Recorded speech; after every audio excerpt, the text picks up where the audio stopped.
Hello friends, स्वागत है आपका अपना YouTube channel PN pharma tips में। दोस्तों, आज की इस वीडियो में हम जानने वाले हैं बच्चों में यूज होने वाली एक और बेहतरीन सिरप के बारे में, जिसका नाम है मोंटेकोब सिरप। ये दो दवा का कंपोजिशन होता है जिसमें मोंटेल्यूकास्ट और ल्यूओसिट्राजीन होता है। तो इस वीडियो में हम जानेंगे मोंटेल्यूकास्ट और ल्यूओसिट्राजीन यानी जो मोंटेकोब सिरप है, इसके मार्केट में और कौन कौन से पॉपुलर ब्रांड हैं, साथ ही इसके यूज, साइड इफेक्ट, वार्निंग्स और डोज को किस प्रकार बच्चों में दिया जाता है, एज वाइज और बॉडी वेट वाइज, यानी किस प्रकार बॉडी वेट को कैलकुलेट करके दिया जाता है। साथ ही आप सभी को पता है, मैं जो भी वीडियोस बनाता हूं उसके लास्ट में आपको कुछ इंपॉर्टेंट चीज देता हूं। जैसे इस वीडियो के लास्ट में हम बात करेंगे मोंटेल्यूकास्ट और ल्यूओसिट्राजीन ये दवा के किस वर्ग से संबंध रखती हैं और हमारी बॉडी में ये दवा किस प्रकार कार्य करती हैं। साथ ही मोंटेल्यूकास्ट के साथ ल्यूओसिट्राजीन क्यों मिलाई गई है। यहाँ पे जो ये दवा है मोंटेल्यूकास्ट और ल्यूओसिट्राजीन, इसका मैकेनिज्म ऑफ एक्शन को जानना इसलिए जरूरी हो जाता है जिससे आपको इसके यूज, साइड इफेक्ट और वार्निंग्स ये संपूर्ण जानकारी हो जाती है। इसीलिए किसी भी दवा का मैकेनिज्म एक्शन की जानकारी आपको होनी चाहिए, जिससे आप उस दवा को आसानी से पहचान सकते हैं। और ये वीडियो केवल मेडिकल स्टूडेंट के लिए बनाए गए हैं, तो वीडियो को देखकर किसी भी दवा का प्रयोग स्वयं से न करें।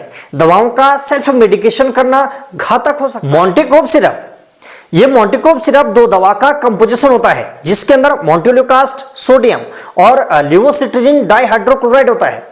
जो मोंटेल्यूकास्ट है ये 4 mg की स्ट्रेंथ में और ल्यूओसिट्राजीन 2.5 mg की स्ट्रेंथ में इस दवा के अंदर होती हैं।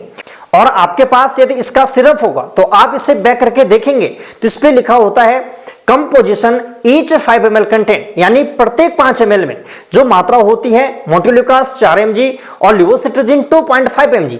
ऐसे ही जब आप दूसरी जो 5 ml दवा लेते हैं तो उसमें भी इतनी ही मात्रा आपको मिल जाती है। मोंटेकोब सिरप के अलावा मार्केट में इसके और भी पॉपुलर ब्रांड आते हैं, जैसे Montesip LC junior syrup, Montier LC kid syrup, Montina L syrup, series M syrup और मोंटीमैक एल सिरप। ये जो दवाइयां होती हैं ये कुछ पॉपुलर ब्रांड हैं। हो सकता है इसके अलावा कोई अन्य ब्रांड आपके एरिया में हो, लेकिन जो इनका कंपोजिशन होता है यानी इनमें जो दवा होंगे वो दवा सेम होती हैं। और वो दवा क्या होती है? मोंटेल्यूकास्ट सोडियम और ल्यूओसिट्राजीन हाइड्रोक्लोराइड। मोंटेल्यूकास्ट और ल्यूओसिट्राजीन ये क्या है और दवा के किस वर्ग से संबंध रखता है, इसके बारे में हम वीडियो के लास्ट में जानते हैं। तो सबसे पहले जानते हैं इस मोंटेकोब सिरप का यूज कहां पे क्या आता है।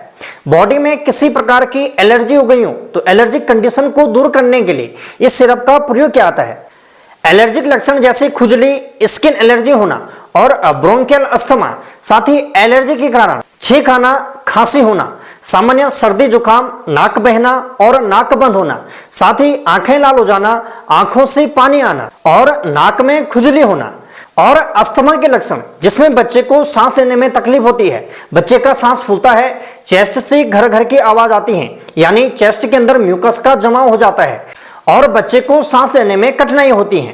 तो इन सभी कंडीशन में इस मोंटेकोब सिरप का प्रयोग किया जाता है। और यदि किसी छोटे कीड़े ने काट लिया हो जिससे उस स्थान पर रेडनेस हो जाती है, खुजली होने लगती है और चकत्ते जैसे पड़ जाते हैं, तो इस कंडीशन में ये मोंटेकोब सिरप दी जाती है और इसका बेहतरीन रिजल्ट देखा गया है। अब जानते हैं इस मोंटेकोब सिरप का डोज किस प्रकार बच्चों को दिया जाता है। तो सबसे पहले जानेंगे इसका ईयर वाइज डोज, यानी एज के अनुसार इसका डोज किस प्रकार दिया जाता है। इसके बाद हम बॉडी वेट के अनुसार जानेंगे। तो एज के अनुसार सबसे पहले हमें यह पता होना चाहिए कि जो मोंटेल्यूकास्ट और ल्यूओसिट्राजीन दवा है यह दवा 6 महीने से कम उम्र के बच्चों को नहीं दी जाती है। तो 6 महीने से कम उम्र के बच्चों में इस दवा का प्रयोग न करें। और 6 महीने से लेकर 1 वर्ष तक के बच्चों को जो इसकी जो सामान्य डोज होती है वो होती है 2.5 ml।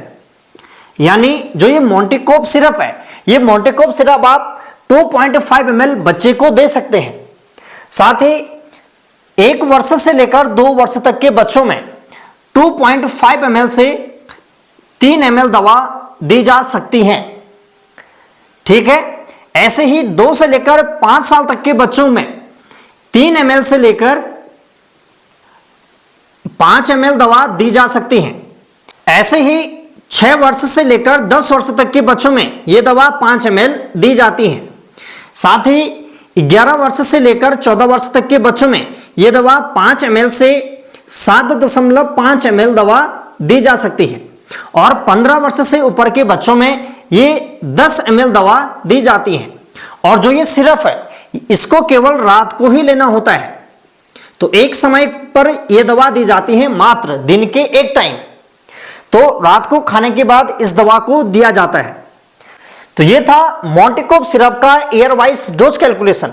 यहाँ पे जो ये डोज कैलकुलेशन है ये सामान्य डोज है। यहाँ पे जो डॉक्टर होते हैं, डॉक्टर बच्चे की कंडीशन को देखते हुए, बच्चे का बॉडी वेट और एज को देखते हुए ये निर्धारित करते हैं कि बच्चे को कितना ml दवा देनी है। तो बच्चों में 5 वर्ष से कम उम्र के बच्चों में किसी भी दवा का प्रयोग स्वयं से नहीं करना चाहिए, क्योंकि दवाओं का जो सेल्फ मेडिकेशन करना है वो घातक हो सकता है। तो ये दवा रात को दी जाती है और ये इसकी सामान्य डोज है।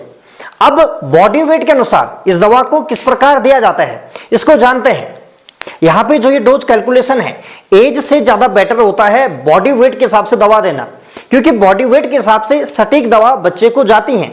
और एज के अनुसार क्या प्रॉब्लम होती है कि कोई बच्चा अगर 1 साल का है तो कोई 12 kg का है, कोई 7 kg का ही है, तो ऐसे में थोड़ा सा अंतर आ सकता है। इसीलिए जब भी डॉक्टर दवा देते हैं तो बॉडी वेट के अनुसार दवा को निर्धारित करते हैं। ये मोंटेकोप सिरप किस प्रकार बच्चे को दिया जाता है? जो ये मोंटेकोप सिरप है इसके अंदर 2 दवा का कंपोजिशन होता है, मोंटेल्यूकास सोडियम और लिवोसिट्रिजिन। मोंटेल्यूकास 4 mg और लिवोसिट्रिजिन 2.5 mg की स्ट्रेंथ में इस दवा के अंदर होती है। और आप इसे बैक करके देखेंगे तो लिखा होगा composition each 5 ml content montelukast 4 mg और लिवोसिट्रिजिन 2.5 mg, यानी 5 ml में ये मात्रा घुली रहती है। तो जब भी आप 5 ml दवा निकालते हैं तो 5 ml दवा में आपको मोंटेल्यूकास 4 mg और लिवोसिट्रिजिन 2.5 mg मिल जाती है। तो अब यहां पे जानेंगे कि आपका बच्चा कितनी भी केजी का क्यों ना हो, तो उसमें हमने ये दवा देनी है तो किस प्रकार देंगे और कितना ml देंगे। डोज कैलकुलेशन के लिए आपको सबसे पहले इनका रिकमेंडेड डोज पता होना चाहिए, यानी जो सामान्य डोज कितनी होती है। तो जो मोंटेल्यूकास्ट है, मोंटेल्यूकास्ट की जो रिकमेंडेड डोज होती है वो होती है 0.2 mg पर केजी पर डे, यानी पूरे दिन भर में ये 1 kg के बच्चे को 0.2 mg दी जा सकती है। समझ गए आप? ऐसे ही जो लिवोसिट्रिजिन है, लिवोसिट्रिजिन 0.125 mg पर केजी और पर डोज के हिसाब से दी जाती है। और यहां पे ये 2 दवा का कॉम्बिनेशन दवा है, तो यहां पे आपको दोनों में से किसी एक का रिकमेंडेड डोज पता होना चाहिए। ये मैं इसलिए बता रहा हूं, ये सामान्य डोज है। यहां पे जो ये mg है ये डॉक्टर अपने एक्सपीरियंस के अनुसार बढ़ा भी सकते हैं, घटा भी सकते हैं, लेकिन ये सामान्य डोज है जो सामान्यतः जो ये दवा दी जाती है। तो जो लिवोसिट्रिजिन है वो 0.125 mg पर केजी पर डे के हिसाब से दी जाती है, यानी पूरे दिन भर में ये 1 kg के बच्चे को 0.125 mg दी जाती है। ऐसे ही मोंटेल्यूकास्ट भी ये पूरे दिन भर की डोज होती है। तो यहां पे आपको दोनों में से किसी एक का डोज पता होना चाहिए। तो जैसे माना मुझे मोंटेल्यूकास्ट का डोज पता है, तो मोंटेल्यूकास्ट है 0.2 mg पर केजी पर डे। तो इसको अब बच्चे को देना है, तो सबसे पहले याद रखें 6 महीने से कम उम्र के बच्चों को ये सिरप नहीं दी जाती है। तो मैं यहां पर आपको डोज कैलकुलेशन बताता हूं और ये बताऊंगा कि ml कितना ml देना है। तो माना मैं 15 kg के बच्चे को यह दवा दे रहा हूं और मुझे मोंटेल्यूकास्ट का रिकमेंडेड डोज पता है, ठीक है, तो कितना ml देंगे।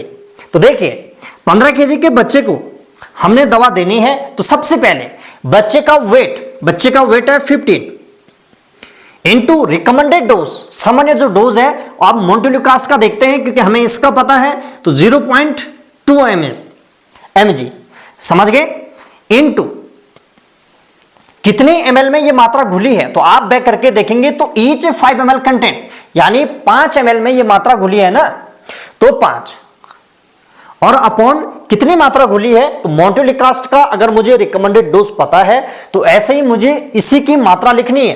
तो 4 mg ये घुली है 5 ml में। तो आप इसे कैलकुलेट करेंगे, तो कैलकुलेट करके आपका आंसर आएगा 3.75 ml, यानी आपने 15 केजी के बच्चे को जो 6 महीने से ज्यादा उम्र का है, तो 15 केजी के बच्चे को हम उस सिरप से निकालकर 3.75 ml दवा दे सकते हैं।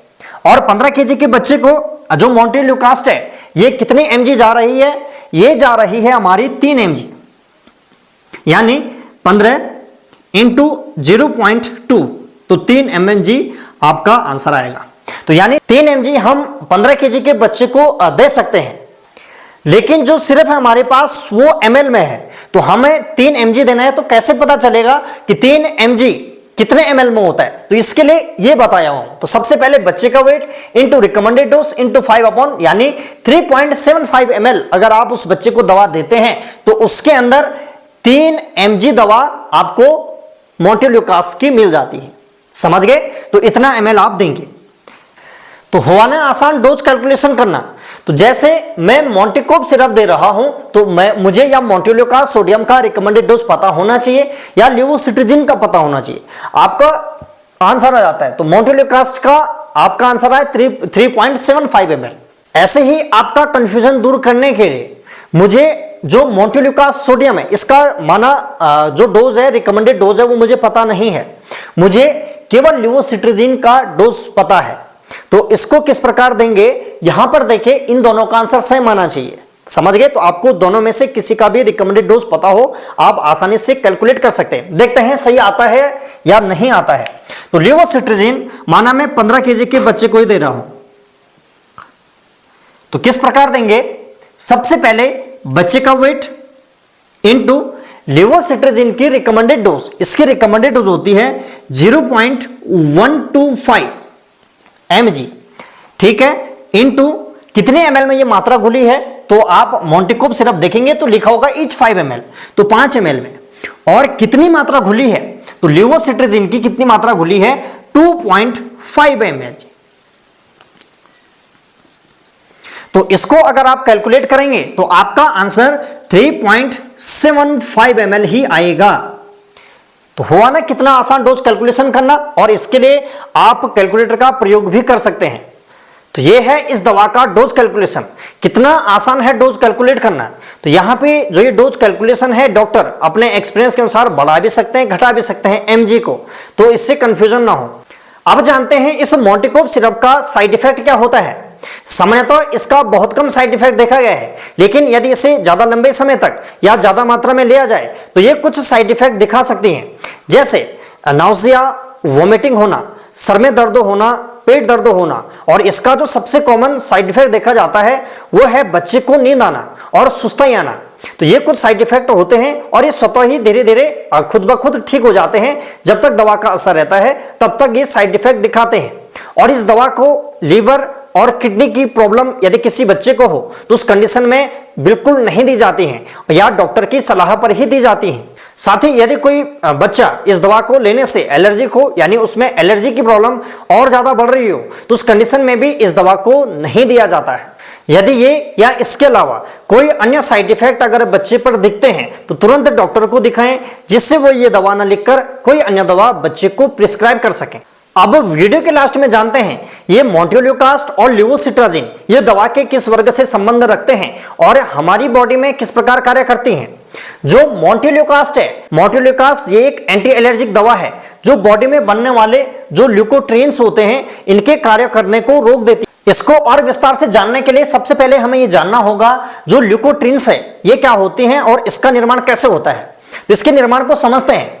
जब हमारी बॉडी में यानी हमारे ब्रोंकाई में कोई भी एलर्जन, धूल, मिट्टी, बैक्टीरिया, वायरस, किसी प्रकार का एलर्जन हो, ये प्रवेश कर लेता है, तो प्रवेश करने से हमारी जो इम्यून सिस्टम है इन बाहरी जो पदार्थ है, एलर्जन है, इनको पहचान लेती है और जो इम्यून सिस्टम है ये इसको पहचान कर बाहर निकालने का कार्य करती है। इससे लड़ेंगी जिससे ये एलर्जन बाहर निकल सके या खत्म हो सके। तो जैसे ही जो इम्यून सिस्टम है ये एलर्जन को पहचान लेती है तो एलर्जन इनके प्रति मारने के लिए इनको एंटीबॉडी बनाती है। तो एंटीबॉडी बनाती हैं इनके प्रति ताकि ये एलर्जन मर सके। और जो ये एंटीबॉडी है ये हमारी जो ब्रोंकाई की जो मसल्स होती हैं उसमें उपस्थित जो मास्ट सेल है या जो बेसोफिल सेल है या इयोसिनोफिल सेल है इनसे चिपक जाती है। तो जैसे ही इनसे चिपकती हैं तो चिपकने के बाद हमारी जो एंटीजन है, जो बाहरी पदार्थ है, और जो एंटीबॉडी जो हमारी इम्यून सिस्टम ने इनको मारने के लिए बनाई है। तो जब एंटीबॉडी एंटीजन यानी जो बाहरी पदार्थ है इनको मारने की कोशिश करती हैं, तो उस स्थान पर जो मास्ट सेल है, मास्ट सेल ज्यादा एक्टिव हो जाती है, और मास्ट सेल एक्टिव होने से कुछ केमिकल मीडिएटर्स होते हैं वे उस स्थान से बाहर आने लग जाते हैं, जैसे हिस्टामाइन, प्रोस्टाग्लैंडिन और ल्यूकोट्रिन्स। तो यानी ल्यूकोट्रिन्स भी ये एक केमिकल मीडिएटर्स है। ये जो ल्यूकोट्रिन्स है ये हमारी बॉडी का जो प्राइमरी डिफेंस सिस्टम होता है ये होते हैं ये। तो यानी बाहरी जो पदार्थ है उनके प्रति लड़ने के लिए ये इस प्रकार उत्पादित होते हैं और इनको बाहर निकालने का कार्य करते हैं। इस ल्यूकोट्रिन्स के उत्पादन को और विस्तार से समझते हैं। तो जब मास्टर सेल एक्टिवेट हो जाती हैं तो एक्टिवेट होने से फॉस्फोलाइपेज A2 एंजाइम की उपस्थिति में ये अराकिडोनिक एसिड का निर्माण करती हैं, और अराकिडोनिक एसिड ये एक फैटी एसिड होता है। तो अराकिडोनिक एसिड का निर्माण होता है। अराकिडोनिक एसिड के निर्माण से जो 5 लॉक्स एंजाइम होता है यानी 5 लाइपोऑक्सीजनेज जो एंजाइम है इसकी उपस्थिति में ल्यूकोट्रिन्स A4 का निर्माण होता है, और इस ल्यूकोट्रिन A4 के निर्माण से अन्य ल्यूकोट्रिन्स के भी निर्माण होने लग जाते हैं। तो जब ये ल्यूकोट्रिन्स का निर्माण होता है तो निर्माण होने से क्या क्या होगा, पेशेंट को अस्थमा की जैसी कंडीशन तैयार करेगा, ये ब्रोंको कंस्ट्रक्शन कर देगा, हमारी ब्रोंकाई को कंस्ट्रक्ट कर देगा जिससे जो एलर्जन है वो और अंदर ना जा पाए। साथ ही एक्सेसिव म्यूकस का प्रोडक्शन कर देगा, उस स्थान पर हमारी ब्रोंकाई में म्यूकस के जमाव को ज्यादा कर देगा जिससे जो एलर्जन है वो एलर्जन और अंदर ना जा पाए, और लंग्स में भी इससे इन्फ्लामेशन होकर सूजन आती है।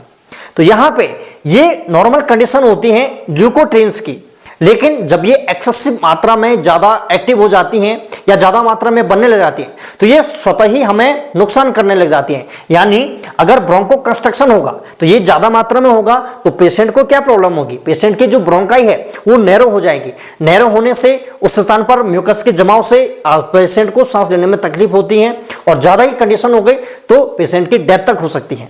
तो ये सामान्यतः जो इसका काम है ये डिफेंस सिस्टम का कार्य करती हैं, लेकिन ज्यादा मात्रा में इसका उत्पादन होने लग जाए तो ये खुद हमें नुकसान तैयार कर देती है। और ल्यूकोट्रिन्स के उत्पादन से एलर्जिक कंडीशन हो जाती है, नाक बहना, छींक आना और नाक बंद होना, खांसी होना, तो ये सारी कंडीशन ल्यूकोट्रिन्स तैयार करती हैं जिससे वो एलर्जन बाहर जा सके। यानी जो मोंटेल्यूकास्ट है, मोंटेल्यूकास्ट ये ल्यूकोट्रिन्स के बनने को नहीं रोकती हैं, यानी इनके बनने को नहीं रोकेगी क्योंकि इसका बनना जरूरी है। ये केवल जो इसके जो रिसेप्टर होंगे यानी ल्यूकोट्रिन्स के कार्य को रोकती हैं, जिससे ल्यूकोट्रिन्स बन गया और ज्यादा मात्रा में बन रहा है तो ये हमें ये चीजें तैयार कर रही हैं, तो इन चीजों के जो रिसेप्टर होंगे उनको ब्लॉक करेगा जिससे आवश्यकता से ज्यादा मात्रा में ये प्रॉब्लम हमें ना हो। तो यहां पर ध्यान देने वाली बात यह है जो मोंटेल्यूकास्ट है ये केवल उन रिसेप्टर को ब्लॉक करते हैं जो एलर्जी की जो कंडीशन है उसकी अति सक्रियता से जुड़ी हो, यानी जो ज्यादा मात्रा में एलर्जी कंडीशन तैयार कर रही हो तो उन रिसेप्टर को ब्लॉक करके काम करती है। ऐसे ही जो लिवोसिट्रिजिन है, लिवोसिट्रिजिन ये एक एंटीहिस्टामाइन H1 दवा है और ये सेकंड जनरेशन एंटीहिस्टामाइन दवा है। जो फर्स्ट जनरेशन है उसमें सिट्रिजिन आता है, तो ये सिट्रिजिन से ज्यादा बेटर दवा होती है लिवोसिट्रिजिन। तो लिवोसिट्रिजिन ये एक सेकंड जनरेशन एंटीहिस्टामाइन दवा है जो हिस्टामाइन H1 रिसेप्टर को ब्लॉक करके कार्य करती है। तो इन सभी कंडीशन से जब हिस्टामाइन रिलीज होता है तो हिस्टामाइन रिलीज होने से हमारी बॉडी में ईचिंग, हमें खुजली तैयार कर देती है, ये स्नीजिंग की प्रॉब्लम हो जाती है, छींक होने लग जाती है, वाटरी आई हो जाता है पेशेंट का, आंखों से पानी आना, नाक बहना, साथ ही नाक में खुजली होना और इन्फ्लेमेशन हो जाता है, नाक की नसों को फैलाती हैं जिसके कारण नाक ब्लॉकेज हो जाता है यानी नाक बंद हो जाता है, ब्रोंकाई कॉन्स्ट्रिक्ट हो जाती है, इससे सांस फूलना, खांसी होना, एलर्जी के कारण खांसी होती है और स्किन पर लाल चकत्ते और स्किन पर खुजली होने लग जाती है। तो ये दोनों सेम सेम कार्य करती हैं, ये भी वही काम करती हैं और हिस्टामाइन भी वही काम करती हैं, लेकिन जो ल्यूकोट्रिन्स है ये थोड़ा सा क्या करती हैं, एक्सेसिव और ब्रोंकाई को जो कंस्ट्रक्शन है उसको ज्यादा करती हैं और लंग्स में सूजन को ज्यादा बढ़ाती हैं। ये ज्यादातर एलर्जी कंडीशन को तैयार करती हैं, दोनों ही मिलाकर सेम एलर्जी की कंडीशन तैयार करती हैं। तो यहाँ पे जो लिवोसिट्रिजिन है ये कैसे काम करती है, ये हिस्टामाइन के बनने को नहीं रोकती है। ये हिस्टामाइन जब बनेगा ये प्रॉब्लम हमें होगी, लेकिन ज्यादा मात्रा में ये प्रॉब्लम ना हो तो इनके रिसेप्टर को ब्लॉक कर देती हैं जिससे इसकी जो अति सक्रियता है वो कम हो सके। तो इस प्रकार लिवोसिट्रिजिन भी कार्य करती हैं, यानी जो हिस्टामाइन है ये हिस्टामाइन H1 रिसेप्टर को ब्लॉक कर देती है। तो जब हिस्टामाइन H1 रिसेप्टर पर बाइंड होती हैं तब जाके ये चीजें हमें ज्यादा मात्रा में तैयार करती हैं। तो जो लिवोसिट्रीजिन है ये H1 रिसेप्टर को ब्लॉक कर देती हैं, जिससे हिस्टामाइन इस रिसेप्टर पर बाइंड नहीं हो पाता है। बाइंड नहीं होगा तो ये प्रॉब्लम हमें तैयार नहीं होती है। तो जब हम मोंटेल्यूकास्ट और लिवोसिट्रीजिन कॉम्बिनेशन वाली दवा देते हैं तो इससे एलर्जिक कंडीशन, छींक आना, ये सारी प्रॉब्लम कम हो जाती है। तो जब ये प्रॉब्लम कम होगी तो हमें छींक होगी नहीं, खांसी होगी नहीं, तो एलर्जन बाहर कैसे जाएगा। तो जो ये दवा है ये अति गंभीर, जो हमें ज्यादा मात्रा में खांसी हो रही हो, छींक हो रही हो, नाक बह रहा हो और ज्यादा मात्रा में खांसी होगी तो जो हमारी जो ब्रोंकाई है, ब्रोंकाई तक डैमेज हो सकती है। तो इसको कम करने के लिए, इसकी मात्रा को कम करने के लिए ये मोंटेल्यूकास्ट और लिवोसिट्रीजिन कॉम्बिनेशन की दवा दी जाती है, जिससे ये प्रॉब्लम आवश्यकता से ज्यादा ना हो। तो ये आवश्यकता से ज्यादा मात्रा को कम करने के लिए ये पूर्णतः बंद नहीं करती हैं, क्योंकि इसका बनना जरूरी है जिसके माध्यम से हम बाहर कर सकते हैं। यानी ये जो सामान्य से ज्यादा मात्रा में अगर हमें जुकाम लग गया हो, ज्यादा मात्रा में खांसी हो रही हो, ज्यादा मात्रा में म्यूकस का प्रोडक्शन हो रहा हो, ज्यादा मात्रा में सांस फूल रही हो, तो इन सभी कंडीशन को कम करने के लिए ये दवा दी जाती है। और सामान्यतः ये दवा हमें होती है, और जो सामान्य हमें जो जुकाम होगा, जो खांसी होगा, जो म्यूकस होगा, जब हमारा बाहर निकलता है तो वो सामान्य मात्रा में बाहर निकलता है, जिससे एलर्जन भी उसी सामान्य मात्रा से बाहर आ जाते हैं। समझ गए आप। तो ये दवा जो ज्यादा मात्रा में जो हमें ये प्रॉब्लम हो रही थी उसको कम करेगा, बल्कि इन चीजों को रोकेगा नहीं। और जो मोंटेल्यूकास्ट है, मोंटेल्यूकास्ट ल्यूकोट्रिन्स के कारण जो ब्रोंकाई में सूजन आती है, जो एक्सेसिव म्यूकस का प्रोडक्शन होता है और ब्रोंको कंस्ट्रक्शन को रोकती है। ये प्रॉब्लम होती हैं ये किसी भी तरीके से एलर्जन को बाहर निकालने का कार्य नहीं करती है, ये उल्टा अवरोध तैयार करती है। तो जब ये दवा देते हैं तो ये जो प्रॉब्लम है ये प्रॉब्लम नहीं होती है, पेशेंट पहले से ज्यादा बेहतर तरीके से सांस ले पाता है। तो ये संपूर्ण जानकारी थी मोर्टिकोव सिरप के बारे में। जानकारी यदि अच्छी लगी हो तो वीडियो को लाइक, शेयर और चैनल को सब्सक्राइब करें। आपका अपना YouTube channel PN pharma tips.